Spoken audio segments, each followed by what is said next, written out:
called the share in a certain company. So having stocks is you also have a share in a certain company. If you buy some stocks in a certain company, you are called the stockholders.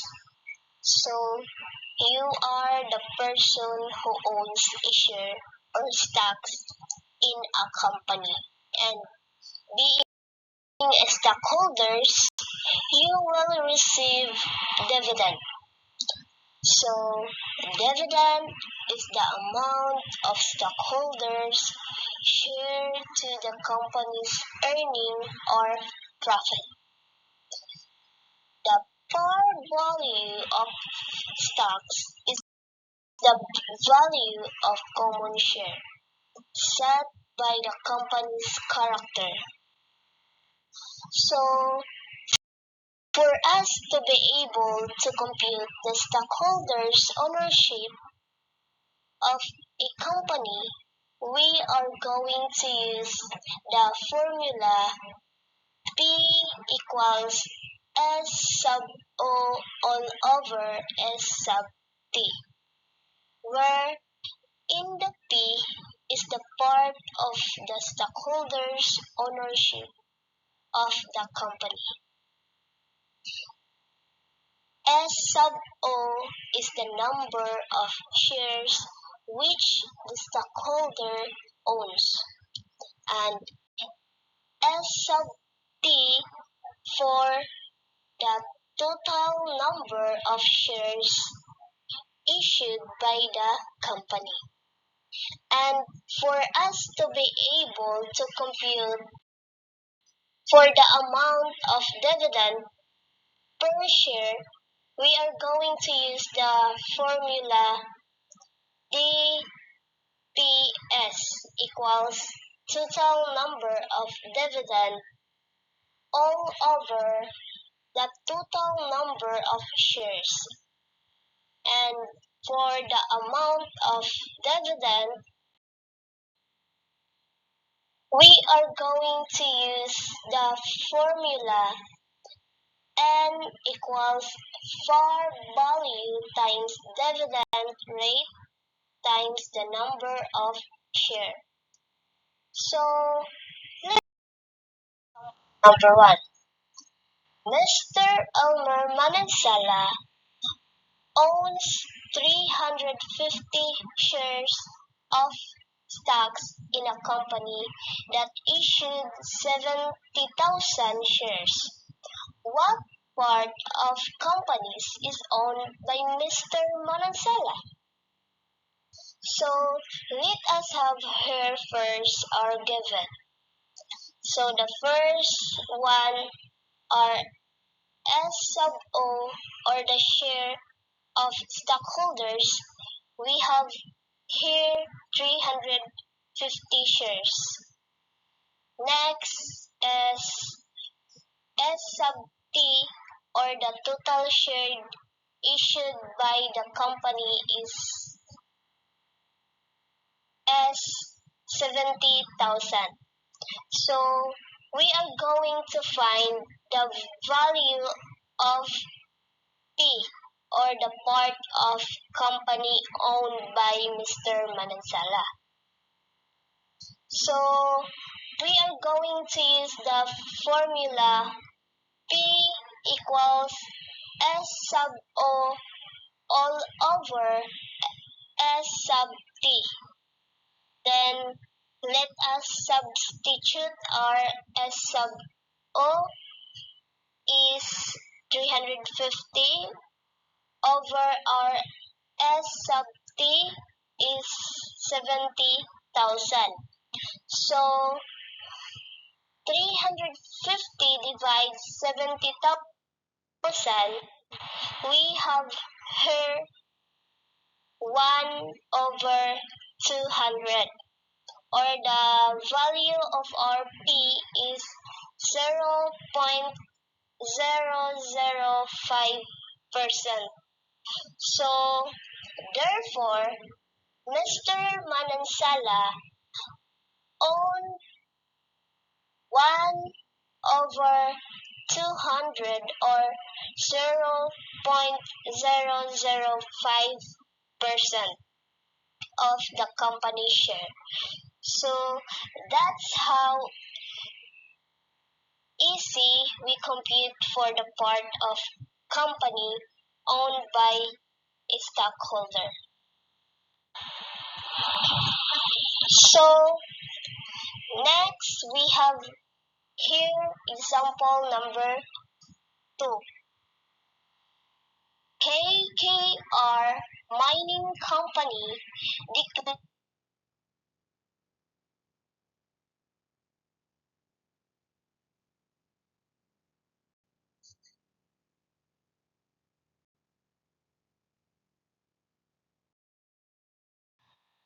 KKR Mining Company declared 800 million pesos dividend for its common stocks.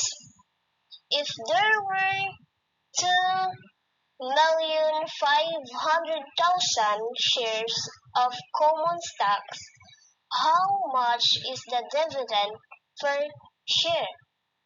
So let us start here with our given. First given is the total number of dividend, which is 800 million.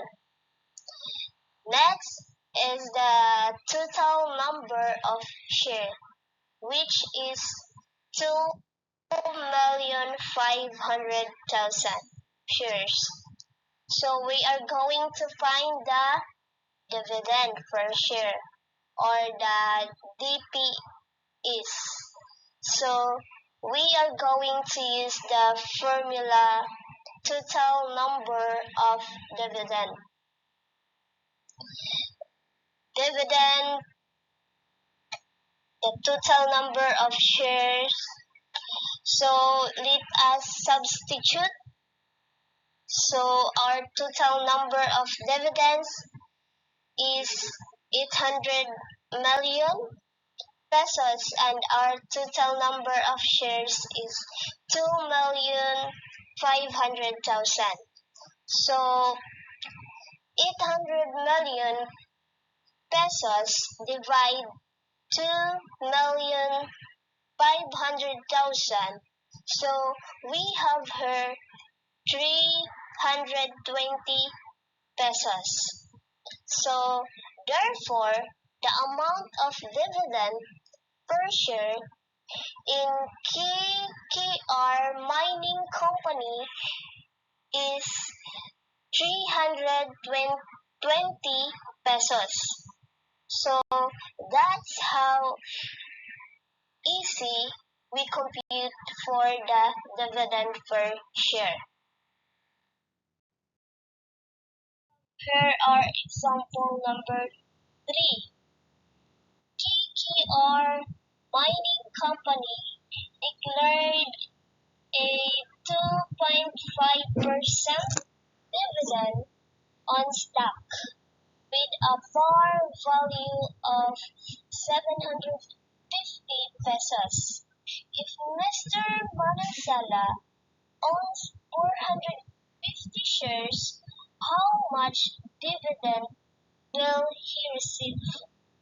So first we have here our given. So the first one is the dividend rate, which is 2.5% or 0.025.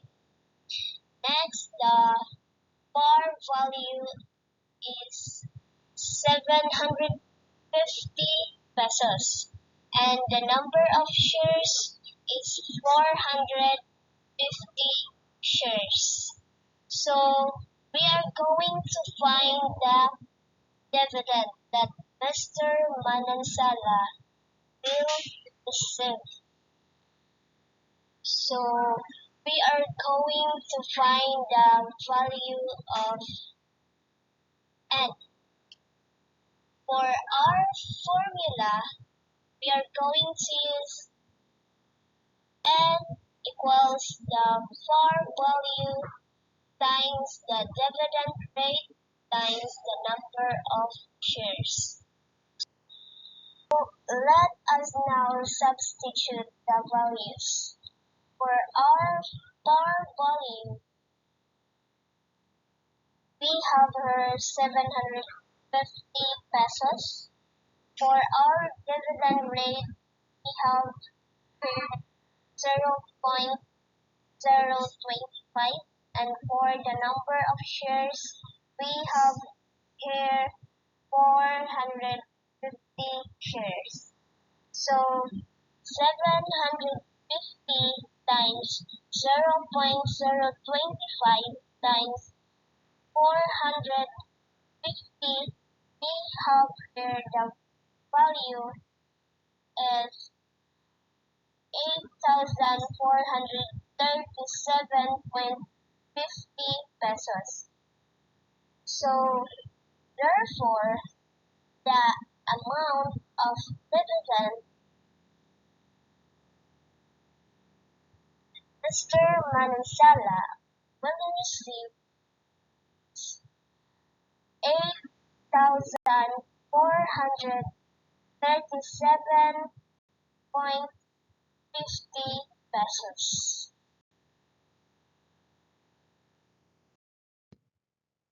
Next, we are now done with the stocks. Let us proceed with the bonds. So when we say bonds, it is a loan provided to a certain business or organization.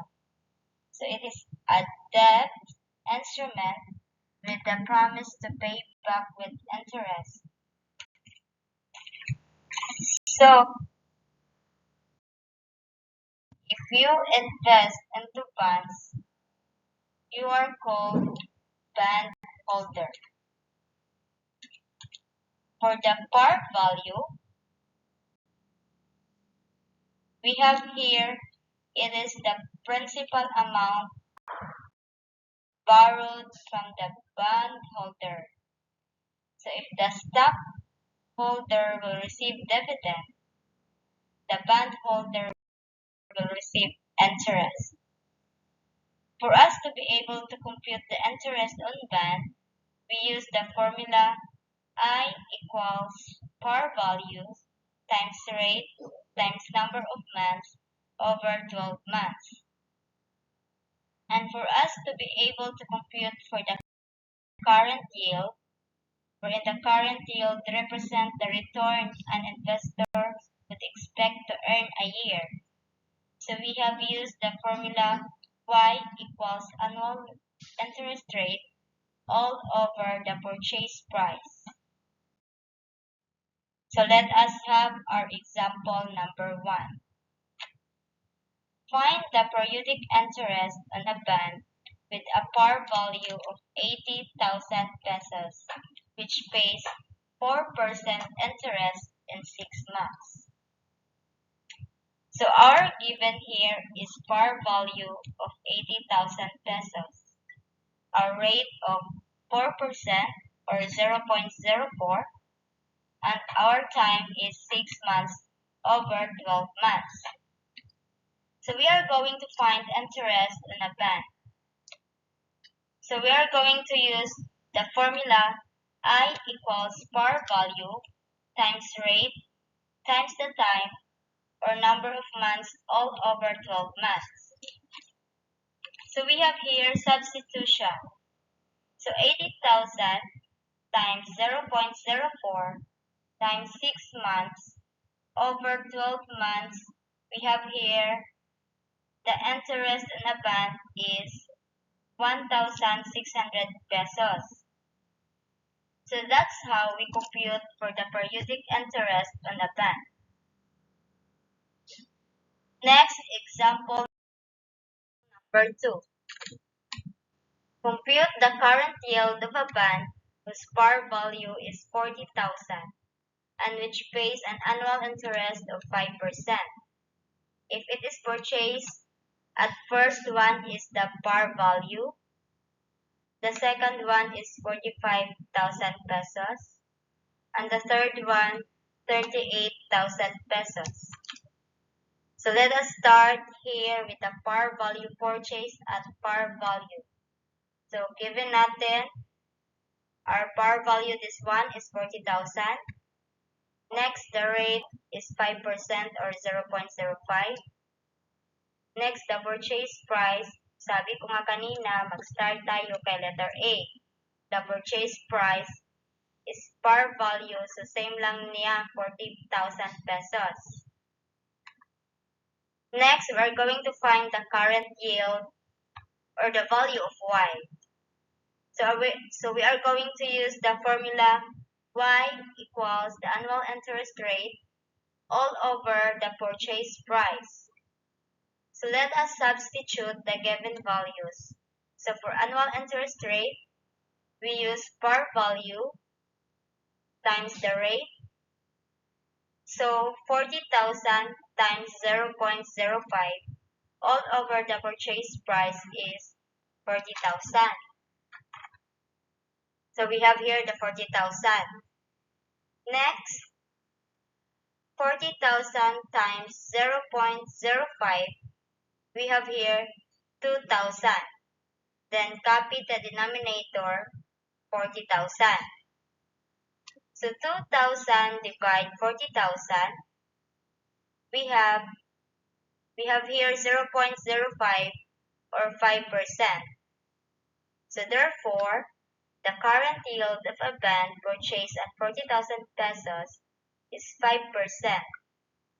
So since pareha lang ng par value at purchase price, as you can say, same lang sila ng current yield rate na 5%. Next, let us have here letter B, 45,000 pesos. So our given here, first is of course again the par value of 40,000, the rate of 5% or 0.05. Next, our given is the purchase price of 45,000 pesos. So 45,000. And since we're going to find the current yield of letter B, price, next we're going to find again the current yield or the value of Y with a given formula. So we have here next substitution. So Y equals our annual interest rate, again, is par value times the rate. So 40,000 times 0.05 divide the purchase price is 45,000. Next, 40,000 times 0.05, we have here 2,000 all over 45,000. So 2,000 divide 45,000, the value of our Y is 0.044 or 4.44%. So therefore, the current yield of a bond purchased at 45,000 pesos is 4.44%. Okay, so for the last is the purchase price of 38,000 pesos. So let us have here our given. So again, the par value is 40,000 pesos. The annual interest rate is 5% or 0.05. Then the purchase price is 38,000 pesos. So this one's the letter C. Next, we're going to find the current yield or the value of Y with the given formula, this one. Next is substitution. So again, for the annual interest rate, it is always par value times the rate. So 40,000 times 0.05, we have here 2,000. 2,000 divided by 38,000, we have here 0.0526, or the current yield is 5.26%. So therefore, the current of a band purchased at 38,000 pesos is 5.26%. So that's how easy we do the stocks and bonds. And I hope this video will help you.